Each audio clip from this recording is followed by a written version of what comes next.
Hello friends, my name is Ashish Yadav और आप देख रहे हैं ज्ञान बाय आशीष यूट्यूब चैनल। आज हम इस वीडियो में देखेंगे कोडिंग डी कोडिंग के नेक्स्ट पार्ट, क्योंकि हमने पिछले पार्ट्स में कोडिंग डी कोडिंग के कुछ 9 पार्ट्स हम यहाँ पे एक्सप्लेन कर चुके हैं, जिसमें आपको 3 टाइप के कोडिंग डी कोडिंग पता चला, जिसमें प्लस माइनस और इसके बाद न्यूमेरिकल वैल्यूज़, फिर इसके बाद ऑब्जेक्ट वाला। अब हम इसमें देखेंगे कि इन अ टाइप्स ऑफ क्वेश्चंस, तो जो इसमें पूछे जाएंगे इसमें क्वेश्चंस, तो वो आपको एक सेंटेंस दिया होगा, फिर उसका यहाँ पे आपको उसका कोड दिया होगा और वो दो या 3 लाइन में आपको सेंटेंस कोड करके दिया होता है। फिर आपको उसमें से कोडिंग करके कॉमन चीज़ें निकाल के फिर आपको देखना होता है कि हाँ मतलब इसका कोडिंग ये होगा और इसका कोडिंग ये होगा। तो उस हिसाब से फिर यहाँ पे नीचे कुछ पूछा रहेगा, आपको उसका आंसर देना होगा जो इसमें बताया है। तो हम इसको देखते हैं।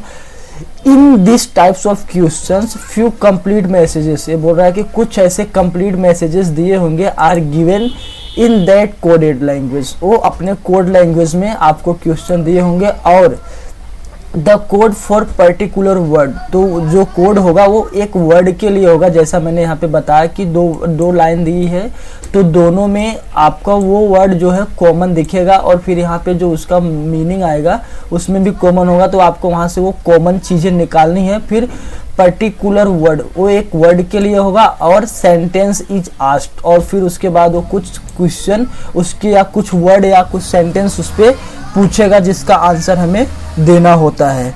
तो ये हो गया टाइप डी। तो हम आगे देखते हैं क्वेश्चन, जिससे आपको ज़्यादा अच्छा और क्लियरिटी मिलेगा। तो यहाँ पे हमने फर्स्ट क्वेश्चन जो लिया है वो है इन अ सर्टेन कोड, तो बोल रहा है कि एक ऐसा कोड है जिसमें नीपोटेम का मीनिंग होता है बॉय आर स्टडीइंग। तो फिर बोल रहा है कि मी टैम सम, तो मी टैम सम का मतलब होता है ग्रेप्स आर सावर।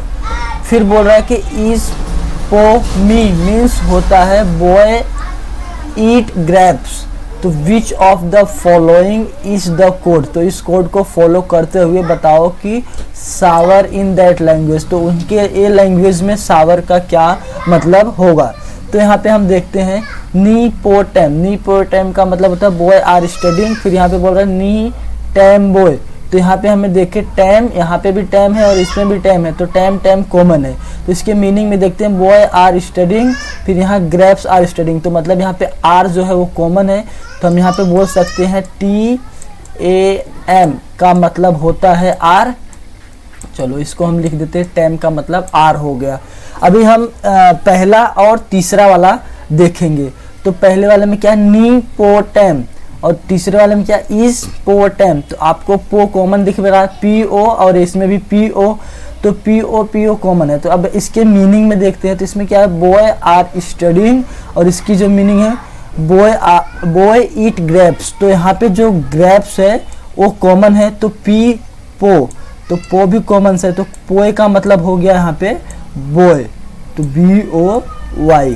और फिर हम अभी दूसरा और तीसरा देखते हैं। इसमें क्या है मी टैम सम, और तीसरे वाले में क्या है इज पो मी, हाँ यही है ना, मी टैम सम इज पो मी। तो यहाँ पे देखो मी कॉमन है। अब इसके मतलब में देखते हैं grapes are sour and grapes, इसमें भी बॉय ईट ग्रेप्स, तो यहाँ पे मी का मतलब हो गया ग्रेप्स, ME मी का मतलब हो गया यहाँ पे ग्रेप्स, GRAPS ग्रेप्स। अभी हमें पूछा क्या है सावर, तो इसमें हम देखते हैं कि मी का मतलब हो गया ग्रेप्स, टैम का मतलब इसमें हमारा हो गया आर, तो सम, तो यहाँ पे SAM बचा है, और इसमें देखो ग्रेप्स निकल गया, आर भी निकल गया, तो बचा क्या सावर, और इसमें बचा सेम, तो सेम का मतलब हो गया सावर। तो SAM का मतलब हो जाएगा सावर, और इसमें देखते हैं सावर नहीं दिया है, तो इसका ऑप्शन हो जाएगा none of this. I hope आपको ये क्वेश्चन अच्छे से समझ में आया होगा। हम नेक्स्ट बढ़ते हैं आगे, देखते हैं उसमें क्या है।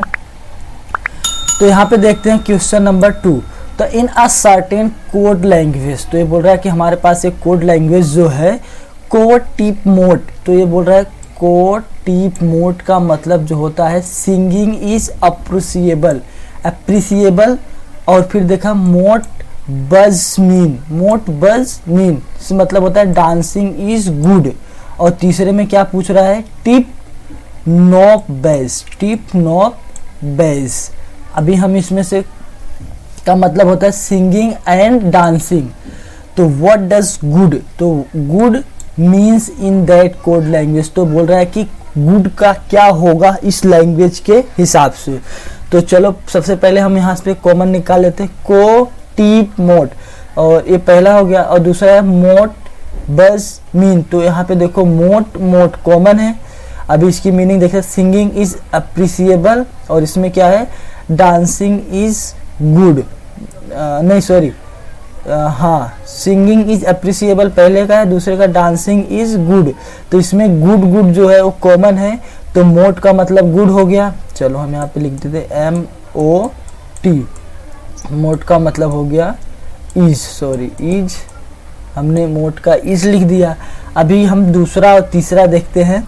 मोट बज मीन का मतलब यहाँ पे अब देखिए टीप और नॉप बज। तो बज बज इसमें कॉमन है, तो यहाँ पे हम BAJ बज कॉमन है। अभी हम इसके मीनिंग में देखते हैं, dancing is good and singing is dancing. तो बोझ, यहाँ बोझ का मीनिंग आपको यहाँ पे डांसिंग कॉमन दिख रहा है, तो डांसिंग इसका हो जाएगा, बोझ बज का मतलब हो जाएगा डांसिंग। अब हम फर्स्ट एंड लास्ट वाला देखते हैं। तो इसमें क्या है, को टीप मोट, को टीप मोट, और लास्ट वाले में जो है टीप नॉप बज। तो इसमें कोई कॉमन नहीं है। तो अभी इसमें क्या पूछा, गुड। तो गुड में यहाँ पे देखो डांसिंग इज गुड, जिसमें से हमें डांसिंग मिल गया और इज मिल गया, तो गुड सिर्फ अकेला बचा। तो इसमें हमारा मौज भी निकल गया, बज भी निकल गया, मीन। तो मीन का मतलब इसमें हो जाएगा गुड। तो हम यहाँ पे मीन का मतलब लिखेंगे गुड, और हमारा आंसर ही होगा मीन का मतलब होता है गुड। आई होप आपको ये वीडियो पसंद आया होगा।